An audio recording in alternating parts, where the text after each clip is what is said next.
You look back, game one went pretty well for us. The opportunity to get a lot of reps in for some young players. Rotate a lot of different guys on the defensive side of the ball. Guys ran the ball really well on defense, which I was really happy with. Offensive things, we got a bunch of reps that we can coach off of, and hopefully take some steps forward, because we're going to need that with this week's game. We have a huge challenge coming up this week, going on the road, playing a team that's one of the best home teams over the last couple of years, a team that's one of the top offenses in all of America. That's gone and played for conference championships. I think they're predicted to win their conference title again this year. And, an extremely, extremely talented group. A quarterback we know well that's from Mississippi that's got experience in playing, a running back that's multiple running backs that are explosive players, some wideouts that can score every time they touch the ball. They're dangerous in the return game, and they got a veteran group on defense, a top NFL draft pick at defensive end. So a very, very talented group that knows how to win, and they're used to winning. Obviously going to play in a tough road environment. I hope we have a great turnout in our fans. Usually we travel very well, and so I always encourage our fans to just make sure they come support the team, travel with the team, and help us as best they can, and increasing that energy. So, but it'll be a big challenge for us, and we got to take some big steps from between week 1 and week 2. Find a way, to go out there and compete against an excellent football team. Hey, Dan, after watching the film, how did you grade that offensive line? I know a lot of new faces, new starters, and some guys having to move different positions. Yeah, there were ups and downs, a lot of good stuff to teach off of. You know what I mean? There was some really quality work and quality play. And then a little bit of inconsistency at time, which that happens with young players. But the great thing is you can, you're getting reps where you can show them this is the exact right way to do it. And here, look at this. We didn't take the step exactly right. Our hand placement isn't exact, and you can see what happens when you don't get to do that in live game situations. So a lot of great teaching for the offensive linemen. And we got to play a bunch of guys, which was fantastic. So, the teaching goes beyond just the ones that were new faces on the field, but the ones and twos that are new faces. And they get to see themselves in a live game situation and the things they need to do to continue to improve. Hey, Dan, you mentioned La Tech has a pretty good defensive line. Sticking with the offensive line, Stuart Reese had a couple of penalties. What's your level of concern, particularly at that position, going into a game like this? Well, actually both the penalties on him were actually on our center. Didn't snap the ball at the right time. And, but say, the center doesn't snap the ball, he's not the one that gets called for the penalty. Everybody else gets called for the penalty. So more on him than on the tackle position. But you know what? We've addressed all. You address that with the center and the communication and all that stuff with the line and being in a game situation for the first time. So, I mean, will be different because a bunch of guys, there'll be some guys this is their first road game and playing in hostile environments. So you're gonna have to get accustomed to that and adjust to that. You mentioned several times in the preseason wanting to rotate safeties in and out of the game and limiting the snap counts. How do you think you did in that regard, and who in that rotation played well? We did. We played a lot. I mean, not just safety. Every position we did that. You know what I mean? And I don't think anybody hit the 30-play mark on the defensive side of the ball. So, a lot of guys we grade out to grade a winning effort and a champion effort in the game. You got to play at least 20 plays, and we had more guys not play less than 20 than play 20 that graded out. So, I even think, Fletcher Adams, we gave our defensive player of the week to on our team, and, and creating 2 safeties. I think he only played 13 snaps, I think it was, in the game. So, we were able to rotate a lot of guys, which is what we want to do defensively to keep us fresh and fast. Coach, you were able to play 4 true freshmen with Kyle and Willie and Tucker and Keaton. Just kind of your thoughts of their first game and kind of expand on Keaton, getting him out there. Yeah, I think it was huge, for get those guys on the field. A lot of it. There's a lot goes into whether guys play. It's their, one, are they ready physically? Are they ready? 2, are they ready mentally? 3, what's the role that they're going to play in the need and how much they're going to play? And so all of those things go into the decisions of whether or not you play as a freshman. It's some people think it's more than that, or it's other things than just that. It's there's other freshmen might be ready to play but weren't going to get as many reps. So we're kind of cautious about that through the season. We'll see as the season goes on. But I thought Keaton came in. I thought, you really saw why you want to get guys in the game and be able to – you have to kind of force young quarterbacks onto the field. If you look at his first couple series and his last couple series, very different player, just all of a sudden, you can practice and say, hey, he's in scrimmages, he's gone against a pretty good defense and played against some good defensive players out on the practice field. It's just different on game day. And so I think you saw that in how you react. You put the crowd, you put all those people out there, even different than a spring game. It's for real. And so it's good to see him, kind of get that experience and the opportunity to relax a little bit on the field and just go play, and he started to make plays. With Kyle and obviously the other guys you pretty much knew were going to have to play this year, but when did you kind of make that decision on Kyle? We had talked about it and just watched what he could do, and he's, a little bit different, with his speed and the explosiveness he brings to the game for us. And it was, just made the decision, hey, we're going to play him, so let's, kind of force him onto the field in situations. And now, a lot's on him of taking the steps to improve to become an every down back so we can trust having him on the field in every situation. Do you have an update on Braxton? Do you expect him to play this week? Yeah, he practiced yesterday. Yeah, it was close. We thought for the game, and he just didn't come along as fast as we want, like I said. So,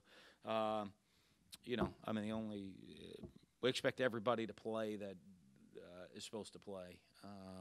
Coming out of last week's game, Malik Deer's still probably a week or two away from us making a decision where he's at.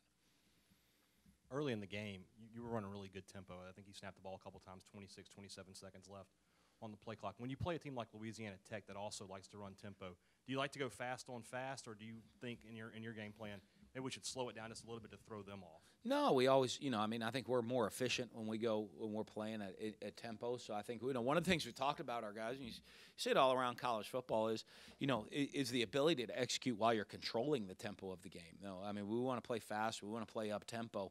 And I think at times, even when we put the twos in, you saw us later in the game. We tried to slow the tempo down with the twos. They weren't in rhythm. They weren't comfortable. And so we talked to our guys about that when we do want to slow the tempo down, we still have to be able to execute at a high level and be able to do that. And that's going to be important for us moving forward, especially the younger guys learning how to control different tempos of the game. But we always like to play fast. Louisiana Tech lost a lot of key pieces from its passing attack last year. They seemed pretty efficient and effective at times there in week one. What did you see out of them in that respect? Well, they were one of the top offenses in the country last year and rotated guys through. So, just because they lost some starters at that position, the other guys have played and been able to put up numbers. And you look at they have explosive playmakers. They have some great athletes that they put out there on the field. You can see it, not just within the offense, but you also see it within the return scheme, in the kicking game, and when they get some of those guys the ball in the open field, what they can do with it. So, we're going to have to run the ball and tackle real well in the open spaces. Hey, Dan, Leo Lewis is supposed to go to Covington in between the game for La Tech and LSU. How does that sort of disrupt what you guys are doing and personally for him, his schedule? No, I don't want to comment on all the issues that they deal with, so, it won't affect us. And just with, publicly he's been sort of vilified in some sections of the state and elsewhere. How do you feel about that, how he's been portrayed in the public? I don't really pay much attention to it. I worry about him. He's a kid to me that's works his tail off. There's what I know about Leo Lewis. Every day I've met with him, since the first time I met, I'm during recruiting, he's always been brutally honest with me. He and I have a real good relationship. He's a guy I know comes from a tough background, has worked really hard, both in the classroom, in his personal life, and on the football field to become a better player. I've watched him from when he got on campus to now really work to become a much better football player. Physically change his body, put in and grind in his work ethic to try to become the best he can ever be, best player he can be. Works hard, on and off the field to be successful in life. And that's the type of young man he is, whether, however people want to portray him, they portray them that way. You know what I mean? Some things that's not a Leo Lewis I would know. The Leo Lewis I've known from the beginning of recruiting is the guy I deal with on a daily basis. Hey, Coach, you've had these types of non-conference games, road games before with Troy, South Alabama, games like this. What's the biggest challenge when you have a road game against a non-Power 5 conference team? I don't know that it's a different challenge. I mean, what's different is a different stadium. You're not used to going. You know, a lot of the guys, the teams we play, you're playing in a rotation. So, you know, I've never been there. I've never been to Ruston, Louisiana. I've never been to Louisiana Tech. I don't know what to expect from the stadium. Never seen the stadium. You know, even with the players, you know, and our guys, during your 4-year career, you know, you get to play in a stadium twice, which isn't a lot, but there's a little familiarity. But I think even for coaches, you just get very familiar with all your settings, where you go, the hotel, some of the routine, especially you're an older guy. If you're a senior going on a road game, hey, I remember when I was a sophomore being here, and you have a little bit of recollection. So I think that's what's a little bit different about it. The ball wasn't put in the air a whole lot this past week. How do you feel about your pass defense, especially going against a team that likes to throw it a lot? Well, it'll be interesting because, I mean, you're talking about opposite ends of the spectrum from going to a team that is kind of a wishbone team in week 1 to a team that is one of the teams that leads the nation in passing in week 2. And so, you know, we're hitting every end of the spectrum on defense, you know. So we didn't spend a whole lot of time reviewing the game film with the players on the last game because, you know, I mean, it just there's not a lot of carryover against the scheme that we're going to see. Dan, I know you probably didn't see a whole lot of football on Saturday, but just if you saw any of Sunday night or Monday night's games, just give me your opinion, overtimes, points, comebacks, all that crazy stuff. Yeah, I caught some of the little highlights of it. In every game, I think, you know, hopefully our kids are watching it, and there's little things that you can learn from watching all of these games, you know, about finishing a game. And but, you know, I think it's exciting. I know that. It looks like it's been really exciting. It's a great start to college football, and that's what makes college football so special is the excitement that it brings every single week. And I don't think there's anything like it, you know, the excitement of college football, the passion of the fans, and how important every single game is. You know, I mean, every game is such a huge game, and I don't know that really there's any other sport that's like it where the importance of every game is bigger than in college football.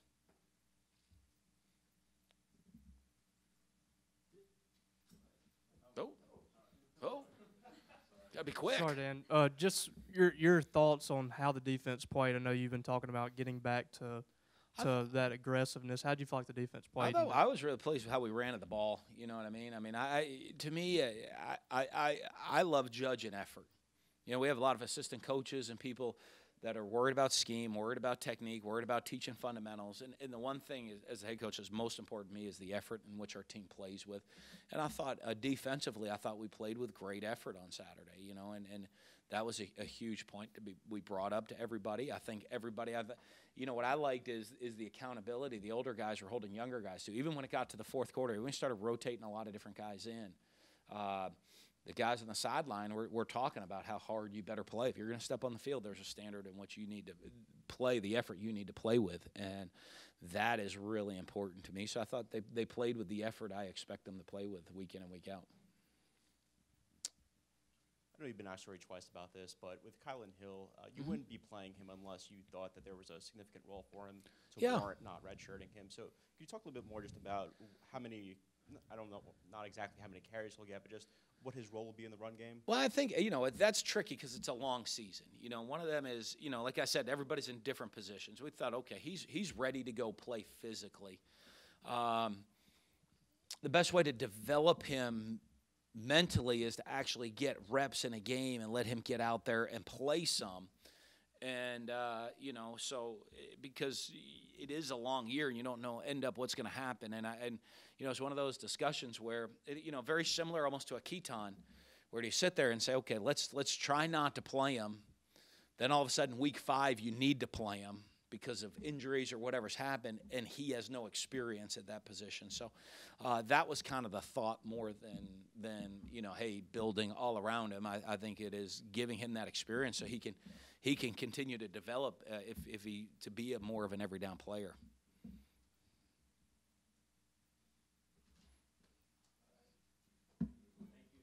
Thank you, guys.